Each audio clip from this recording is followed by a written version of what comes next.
యెహోవా షాలోముగా శాంతిని అనుగ్రహించు. దేవాది దేవునికి మహిమ కలుగును గాక. ఈ జూన్ మాసము 30వ తారీఖు వరకు దేవుడు మనల్ని సజీవులుగా కాచి కాపాడిన దేవాది దేవునికి కృతజ్ఞత చెల్లిస్తూ మరి పాడుకుంటూ దేవుని నామాన్ని మహిమ పరుద్దామండి. హల్లెలూయా. నేను వెళ్ళే మార్గము నా యేసుకే తెలియును. నేను వెళ్ళే మార్గము నా యేసుకే తెలియును. శోధింపబడిన మీదట నేను సువర్ణమై మారెదను. శోధింపబడిన మీదట నేను సువర్ణమై మారెదను. హల్లెలూయా హల్లెలూయా హల్లెలూయా ఆమేన్. హల్లెలూయా హల్లెలూయా హల్లెలూయా ఆమేన్.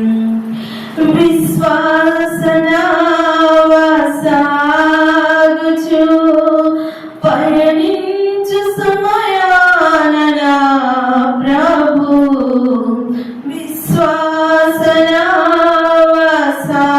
విశ్వాసనావసాగుచు పయనించు సమయాన నా ప్రభు సాతాను సుడిగాలి రేపగా నా ఎదుటే నిలిచేవా నా ప్రభు.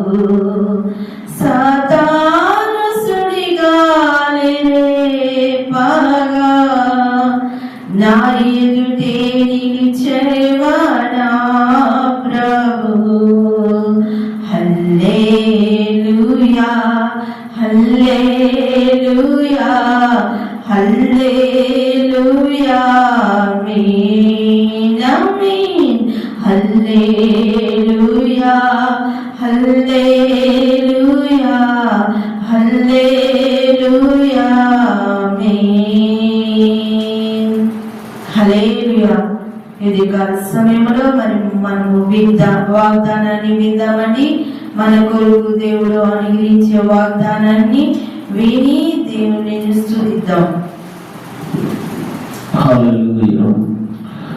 ఈ జూన్ మాసం చివరి దినమున 30వ తారీఖున దేవుడు మన అనుగ్రహించు వాక్యము వాగ్దానము యోహాను సువార్త 14వ అధ్యాయము 27వ వచనము. శాంతిని మీకు అనుగ్రహించి వెళ్ళుచున్నాను, నా శాంతిని మీకు అనుగ్రహించుచున్నాను. లోకం ఇచ్చినట్లు నేను మీకు అనుగ్రహించినట్టు ఇయ్యట్లేదు. మీ హృదయములను కలవరపడనీయకుడి, మెరవనీయకుడి. ఆమేన్. హల్లెలూయా. దేవుడు మాట్లాడిన మాటను ఒకసారి మనం గమనించామనుకోండి. ఇక్కడ రాయబడిన మాట 2 భాగాలుగా మనం ధ్యానించాలి. మొదటి భాగము శాంతిని అనుగ్రహిస్తున్నాను, నా శాంతిని మీకు అనుగ్రహిస్తున్నాను. లోకం ఇచ్చినట్లు అనుగ్రహించట్లేదు. మొదటి భాగం. రెండవ భాగం ఏమంటున్నాడు? మీ హృదయములను కలవరపడనీయకుడి, మెరవనీయకుడి. ఆమేన్. అంటే శాంతి లేని వారి జీవితము ఎలా ఉంటుంది? కలవరముతో, మెరవరముతో ఉంటుంది. హల్లెలూయా. ఇప్పుడు దేవుడు శాంతిని పొందుకున్న తర్వాత కూడా మన హృదయాలు కలవరపడతాయా? మన హృదయము వెరపడుతుందా, భయపడుతుందా అంటే నువ్వు నిజమైన శాంతిని పొందుకోలేదు. హల్లెలూయా. నిజమైన శాంతిని పొందుకుంటే నీ చుట్టూ అలలు ఉండొచ్చు, నీ చుట్టూ ఏమంటారు భయంకరమైన తుఫాను ఉండొచ్చు, భయంకరమైన ఉపద్రవం ఉండొచ్చు. వాటిని చూసి నువ్వేమాత్రము కలవరపడవు. హల్లెలూయా. ఒక చిన్న ఉదాహరణ మనం వాక్యంలో నుంచి ధ్యానించవచ్చు. యేసుక్రీస్తు తనతో పాటు శిష్యులు అందరూ ఓడలో ప్రయాణం చేస్తూ ఉన్నారు. యేసుక్రీస్తు ఎక్కడున్నాడు? ఓడ అమరమున తల దాల్చుకొని నిద్రించుచున్నాడు. వీళ్ళందరూ మెలుకు ఉన్నారు, ఆయన నిద్రిస్తున్నాడు. ఆ సమయంలో అక్కడ ఉన్న ఆ సముద్రము పొంగటము, ఆ సముద్రము తుఫాను రేగటము, అలలు ముంచెత్తటము చూసి శిష్యులందరూ భయపడి కలవరపడి యేసుక్రీస్తును లేపుతున్నారు. మేము నశించిపోతున్నాము, నీకు చింత లేదా? హల్లెలూయా. దేవుడు పక్కనే ఉన్నాడు కదా, ఆయన కూడా అదే ఓడలో ఉన్నాడు కదా, అదే ఓడలో వారితో కలిసి ప్రయాణం చేస్తున్నాడు కదా, వారికన్నా ఆయన ఇంకా కింద స్థాయిలో ఉన్నాడు కదా, అమరముగా ఉన్నాడు. అంటే అర్థమేంటి? కింద ఉన్నాడు ఆయన. నీళ్ళు ఎక్కడికి వెళ్తాయి? మొదటిగా అమరమునకి వెళ్తాయి. అంటే ఆ ఓడలో ఆ తుఫాను చేత అలల చేత వచ్చిన నీళ్లు అమరములకు వెళ్ళి అక్కడ ఉన్న ఆయనను మొదటిగా ఏం చేయాలి? ముంచేయాలి. కానీ బయట ఉన్న వీరు కలవరపడుతున్నారు. చూడండి, అంటే దేవుడితో కలిసి ప్రయాణం చేస్తున్న మనకు కలవరం వస్తుంది, భయం వస్తుంది.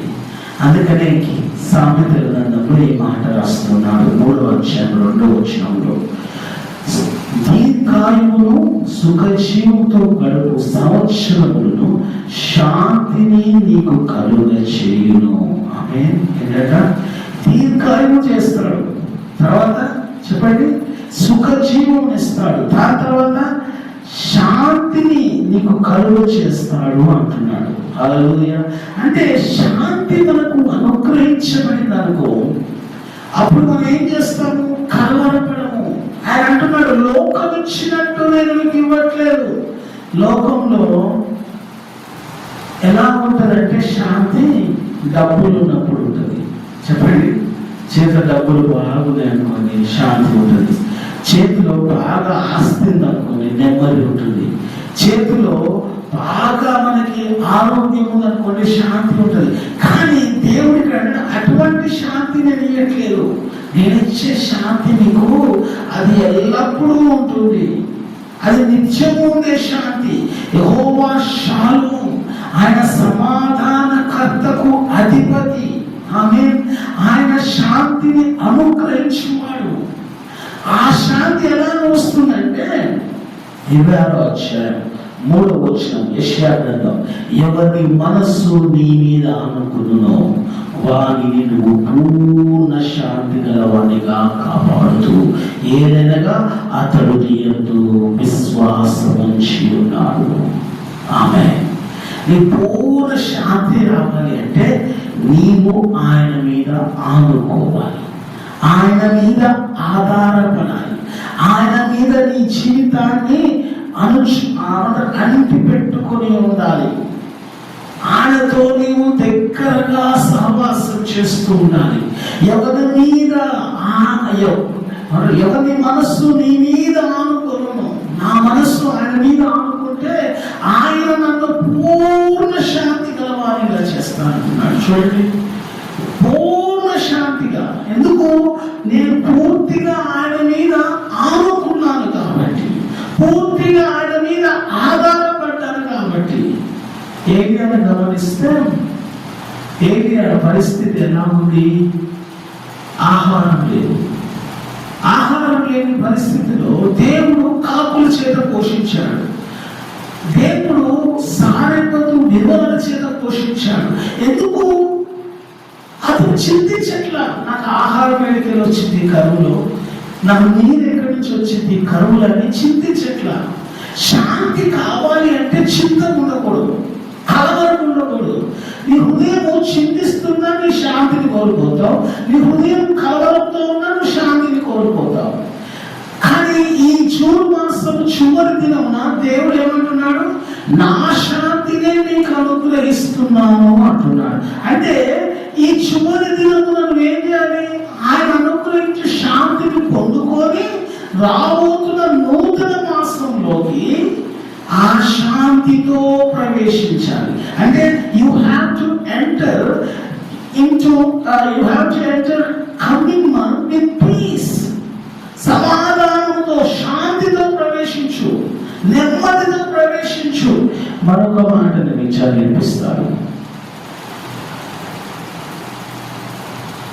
ఆయన ఈ విధంగా అంటున్నాడు.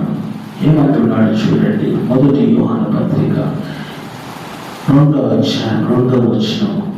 ఆయనే మన పాపములకు శాంతికరమై ఉన్నాడు. ఆమె హృదయం పాపంతో ఉన్న శాంతి ఉండదు. చెప్పండి, నీ హృదయం పాపంతో ఉన్నదో నీకు శాంతి ఉండదు.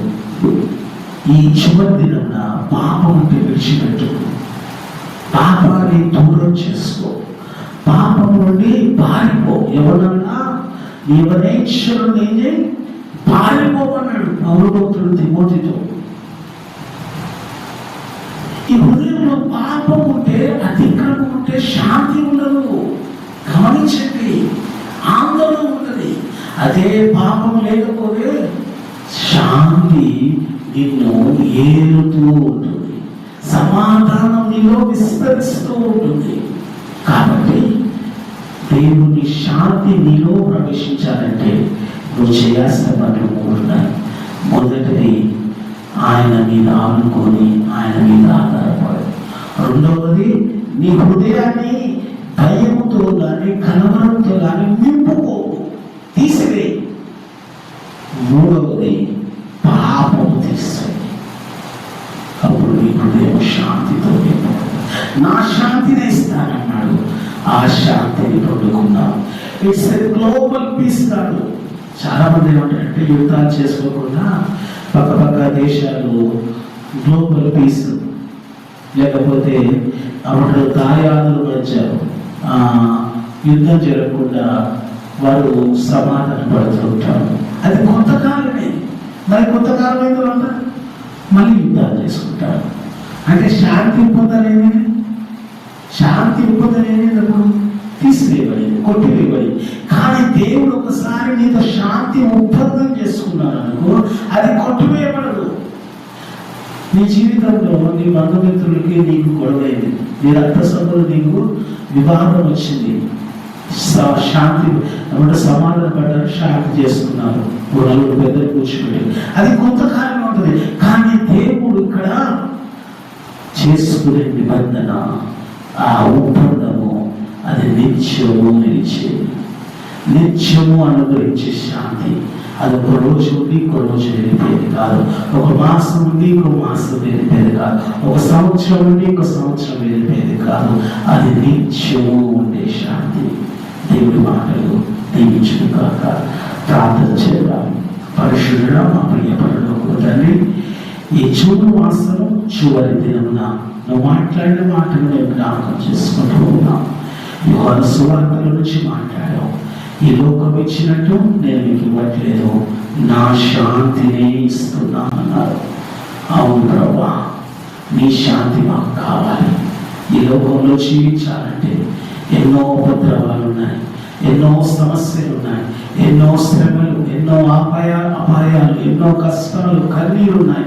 వాటన్నిటిలో మేము తండ్రి ముందుకు వెళ్ళాలి అంటే నీ శాంతి కావాలి. నీ శాంతి మాకు దయచే ప్రభా. నీ శాంతితో మా హృదయాన్ని నింపు, మా మనసు నింపు, మా ఉద్దేశము నింపు ప్రభా. చాలా కుటుంబాలు శాంతి లేదు, చాలా మంది జీవితాలు శాంతి లేదు. ఎవరైతే వాక్యం వింటున్నారో వారి జీవితంలో శాంతి అనుగ్రహించబడను కాకని ప్రార్థన చేస్తూ ఉన్నాను.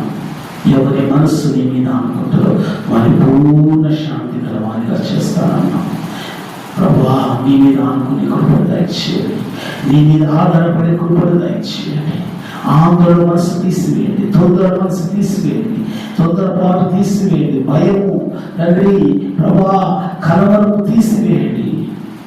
మాలో పాపం ఉంటే పాపము తీసివేయండి, అతిక్రమం తీసివేయండి, నేను అర్థముతో కడగండి, పరిశుద్ధపరచండి. మా హృదయంలో పరిశుద్ధమైన తండ్రి ప్రభా శాంతితో నింపండి. నూతన మాసంలో ప్రవేశించేటప్పుడు సమాధానంతో, శాంతితో, నెమ్మదితో ప్రవేశించడానికి సహాయం చేయండి. ఈ వాక్యం ద్వారా మీరు మహిమ పొందండి.